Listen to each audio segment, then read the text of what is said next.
Important that people get an opportunity to testify. The Prime Minister says she can speak freely. As we said, waiving privilege, waiving cabinet confidentiality is something that we had to take very seriously, but I'm pleased that Ms. Wilson-Raybould is going to be able to share her perspective. And the Liberals almost seem relieved. It's just important that she speak and that all of the mystery goes. This is important for all of us to get on with our work. The truth will come out and Canadians can judge as to exactly what happened.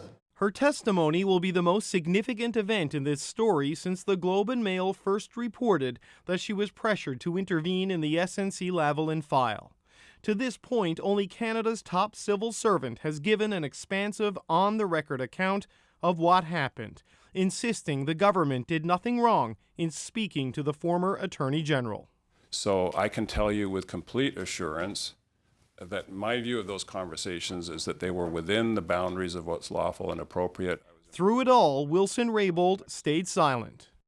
Privilege and confidentiality are not mine to waive, and I hope that I have the opportunity to speak my truth. So last night, a cabinet order waiving cabinet confidence and solicitor-client privilege to allow Wilson-Raybould to speak that truth. This morning, the Justice Committee agreed to her request for a 30-minute opening statement. I think, just like all Canadians and all committee members, we're pleased to hear her take on things. With that, the speculation shifts from will she be able to speak to what will she finally say. I think obviously her testimony is pivotal. I want to know what was it that caused her to lose confidence in her cabinet solidarity and resign? Because that's a big step. Look, I heard what Jody said earlier in the cabinet room, and I certainly heard what the clerk said at the committee. And my view is that nothing has been done that's untoward in this case. It's entirely appropriate, but Jody gets a chance to say her piece, and that's entirely appropriate too. Okay, so David, Jody Wilson-Raybould will get a chance to say her piece tomorrow, but tonight she has concerns.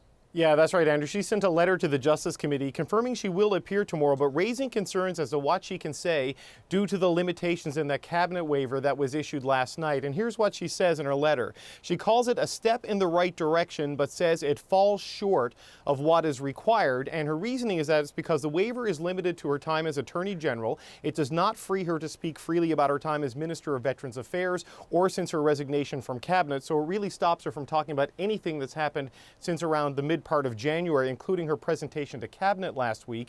And what she says in her letter is that will restrict her from speaking about the following: topics that some members of the committee have explored with other witnesses and about which there have been public statements by others. So she's going to speak, Andrew, but clearly she's got some concerns. Right, so I guess the obvious question, though, is what this all means for her testimony tomorrow. Well, it's a problem for the government because the government said last night that this historic waiver that they gave her lets her speak freely on this issue. But before she even says a word, this letter that she sent to committee tells everybody up front that there are still limits, and it undermines that credibility. So she has stated there are limitations, so anything she says, the opposition will be able to say, we still don't know the full story because a gag order is still at least partially in place. Now, I've also just spoken to the Prime Minister's office about this letter. They say the core issue in this entire controversy is whether Jody Wilson-Raybould was pressured while she was Attorney General with direct responsibility for the SNC-Lavalin prosecution, and they feel that this waiver tonight is broad enough for her to deal with that issue properly. Okay, it all starts tomorrow, 3:15 p.m. Eastern Time. David Cochran in our Parliamentary Bureau. Thanks so much. You're welcome.